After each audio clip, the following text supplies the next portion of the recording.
Welcome to the Asian Connection Mortgage Podcast, where we connect Asian Canadians together to talk about anything related to real estate, mortgages, and finances, based out of Vancouver. Our host is John Lee, mortgage broker with Arise Mortgage. Grab a bubble tea and enjoy the episode. Are you sitting in a real estate gold mine, or is your city quietly cooling off? Welcome to the Asian Connection Mortgage Podcast. I'm your host, John Lee, mortgage broker and financial advisor. Today's episode is for three kinds of people: homeowners in Vancouver or Toronto, worried about what's happening to their equity; first-time buyers watching the market from the sidelines; and anyone thinking about moving to Calgary, Edmonton, or another growing city. We're recording this in April 2026, and the data is clear. Toronto and Vancouver are down low single digits year over year, while Alberta and a few interior markets are outperforming the rest of the country. I'll show you the top two big cities that are absolutely booming, the two major metros that are hitting a speed bump, and a couple of smaller, fast-growing regions you might not be watching yet. Most importantly, I'll give you the simple, actionable tips you can use to protect and even grow your wealth in 2026. So let's start with the boom. If you want to know where population, mortgage volume, and equity growth are flooding to, you need to look west and a little bit to the east. Calgary is one of the fastest growing major cities in Canada, adding tens of thousands of new residents over the past year. It has one of the highest percentage growth rates among the large Canadian cities, even outpacing Toronto and Vancouver on a growth rate basis. What does that matter to you? Well, because this is where you're seeing stable or slightly rising prices, a booming tech and energy-linked job market, and a lower cost of living than the coast. It's no longer an alternative city, it's a major hub that's attracting in both people and capital. And right behind Calgary is Edmonton. It's also one of the fastest growing large cities in the country. Alberta's two big prairie cities are adding more residents in percentage terms than Toronto, Vancouver, and Montreal. That means strong demand, rising home prices, and still relatively affordable entry points.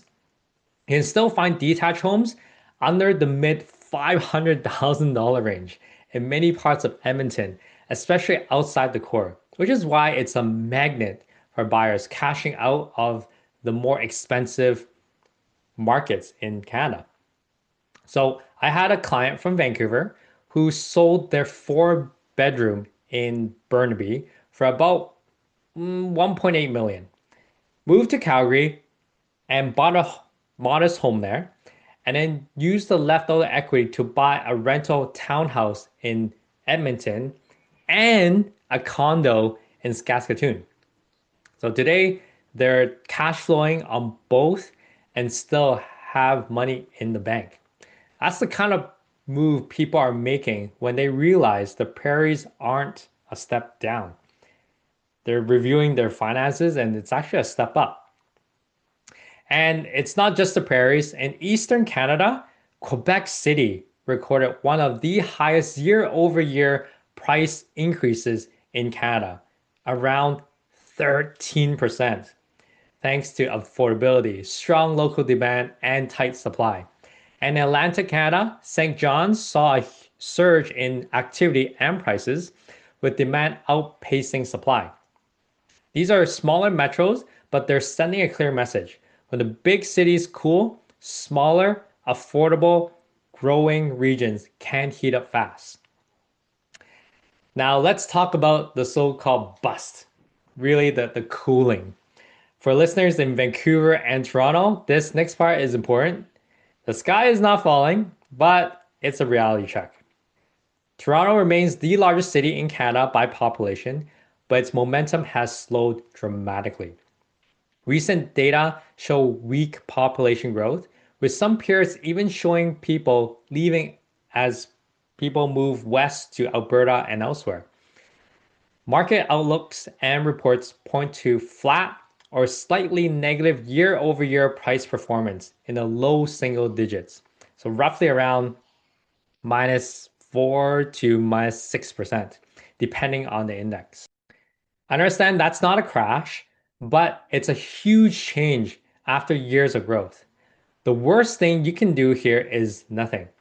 If you're worried, turn that fear into research. Check your numbers, talk to a broker, and navigate what you should do in this environment. Next city is Vancouver. Vancouver is still a world-class city, but short-term pressure is here, and it's real.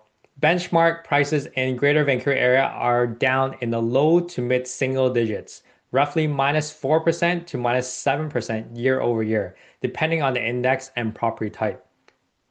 Sales are still happening though, but buyers are more cautious. Concerns about interest rates, inflation, and global uncertainty are keeping many people on the sidelines. This isn't a bust that wipes out wealth overnight. It is a correction, and corrections create opportunities for people who know how to pivot. So for families who've been outpriced for years, this is finally a window where qualifying is a bit easier and negotiating power is a bit stronger. And even some fast growing cities like Saskatoon and Moncton, which were red hot a year or two ago, have seen prices peak and then dip slightly as supply catches up. That's another reminder. Growth is great, but it's only sustainable when infrastructure and supply catch up. So what do we do with all these numbers? But here are 3 moves you can start thinking about now, not next year, just think about this year, okay? So first up is using the HELOC strategy.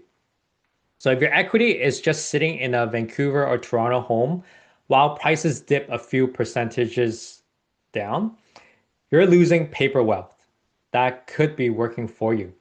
So consider a strategic HELOC to pull out capital and diversify into booming regions like Calgary, Edmonton, Quebec City, or even St. John's. Many savvy clients are using their equity to buy cash flowing rental doors in these faster growing markets or into diversified investments like stocks and ETFs, so their net worth isn't all tied to a single cooling market. Now, if you are planning to move to Calgary, Edmonton, or any fast growing city, here's a heads up. They're growing so fast that infrastructure is under pressure. Before you buy, check the local school board's over capacity list, the planned road projects, and the expected timelines for new schools and transit. Buying a beautiful home in a growth zone is great until you realize your kids have to bus 40 minutes or you're stuck in 3-lane traffic. That will absolutely hurt your resale value.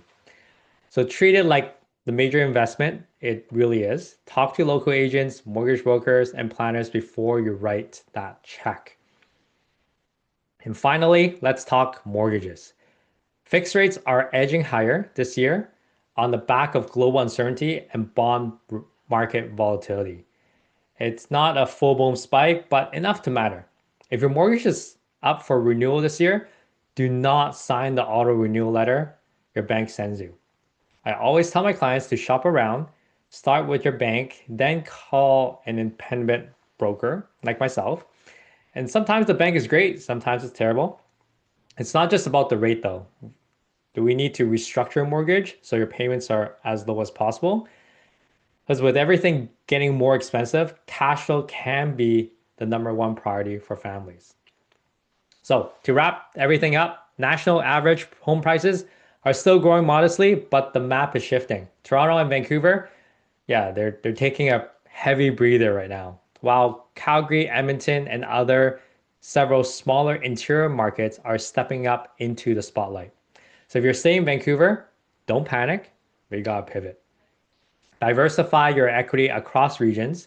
Start viewing the prairies and other fast growing cities not as a step down, but as an investment step up, especially if you can buy more space and more cash flow for the same capital. And here's what you can do right now, even while you're listening. If you reach out, I'm happy to chat with you to discuss your options, provide more advice to your property and in your specific situation. So this is Asian Connection Mortgage Podcast. I'm John Lee, mortgage broker and financial advisor. Let's make sure your mortgage is working just as hard as you. Thanks for listening, and I'll see you in the next episode. Thank you for tuning in. If you enjoyed today's episode, please consider giving us a review and subscribing to our podcast on your favorite platform. Thank you for listening, and we'll see you next time on the Asian Connection Mortgage Podcast.